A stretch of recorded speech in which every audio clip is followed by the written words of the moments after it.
സ്ത്രീകളെ ബഹുമാനിക്കാനും എങ്ങനെ പെരുമാറണമെന്നും ആദരിക്കേണ്ടവരെ ആദരിക്കാനും പഠിപ്പിച്ചു തന്നെയാണ് എന്നെ എൻ്റെ അച്ഛനമ്മമാര് വളർത്തിയിരിക്കുന്നത്. എന്നെ നിങ്ങൾക്കൊരു ഫ്രണ്ടായിട്ടെങ്കിലും കാണാൻ പറ്റില്ലേ? ഞാൻ വേണമെങ്കിൽ ഈ നിമിഷം ഇവിടെ നിന്ന് പോവാൻ തയ്യാറാ. പക്ഷേ അച്ഛനെ നിങ്ങൾ മാനേജ് ചെയ്യണം. പറ്റുമോ? ഒരു കാര്യം ഞാൻ പറയാം, എല്ലാവരോടും അതിനെ ചതിക്കുവോടെ. എന്റെ മോനെ ഒളിപ്പിച്ചു വെച്ചിട്ടേ എല്ലാരും എന്നെ പറ്റിക്കുവാ. നാളത്തെ ചടങ്ങ് നടക്കാതിരിക്കാൻ വേണ്ടി നിങ്ങൾ എല്ലാവരോടെ ചേർന്ന് ചെയ്യുന്ന പണിയായത്. അച്ഛൻ പുറത്തുണ്ടാവും. ഉറങ്ങുന്നത് വരെ ക്ഷമിക്കാന്നല്ലാതെ വേറെ മാർഗമൊന്നുമില്ല. പരസ്പരം അറിയാവുന്ന സുഹൃത്തുക്കളായ ഒരു പുരുഷനും സ്ത്രീയും ഒരുമിച്ചൊരു മുറിയിലിരുന്ന ഈ ലോകമൊന്നും ഇടിഞ്ഞു വീഴില്ല.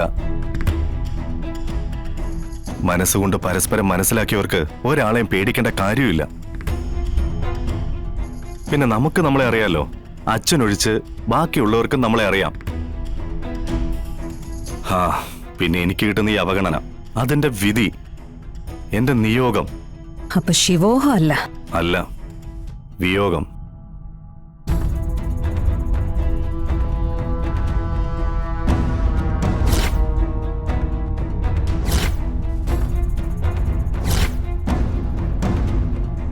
വിഷ്ണുവിന്റെ വിയോഗമാണ് ഒരു നിയോഗം പോലെ എന്നെ ഇവിടെ എത്തിച്ചിരിക്കുന്നത്.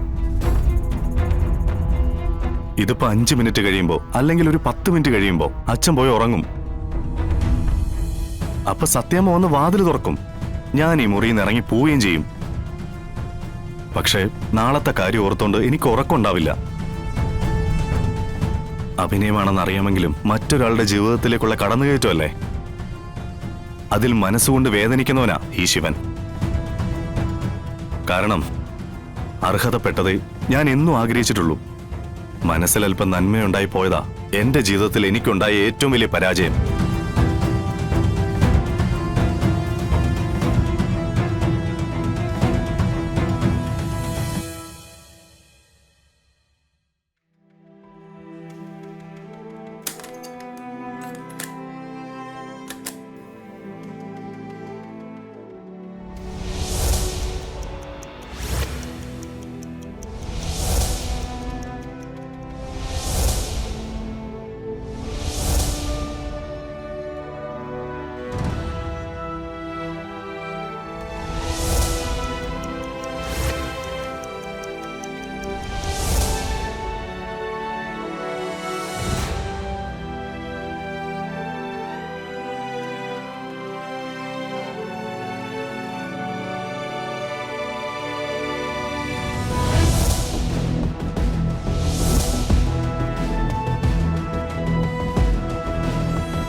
സത്യാമ്മേ, രാഘവേട്ടൻ ഉറങ്ങി.